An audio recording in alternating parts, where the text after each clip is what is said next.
నమస్కారం. తెలంగాణ ఆత్మకు ప్రతీకగా నిలిచిన బతుకమ్మ పండుగ రాష్ట్ర వ్యాప్తంగా అంగరంగ వైభవంగా కొనసాగుతుంది. ఈ క్రమంలో మల్లాపూర్ గ్రామంలో జరిగిన సంతుల బతుకమ్మ వేడుకలు విశేష ఆకర్షణగా నిలిచాయి. గ్రామస్తులంతా చిన్న పెద్ద తేడా లేకుండా సాంప్రదాయ వస్త్రధారణలో పాల్గొని పూలతో అందంగా బతుకమ్మలను పేర్చారు. పాటలు పాడుతూ ఒకే రకమైన చీరలు కట్టుకొని మూకుమ్మడిగా ఆడిన స్త్రీలు గ్రామానికి ఉత్సవ వాతావరణాన్ని తీసుకొచ్చారు.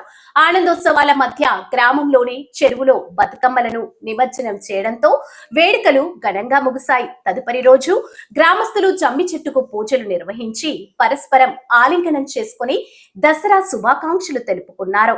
తెలంగాణ సంస్కృతి సాంప్రదాయాలను ప్రతిబింబించే ఈ బతుకమ్మ పండుగతో మల్లాపూర్ గ్రామం పూల పండగ వాతావరణంగా మారింది.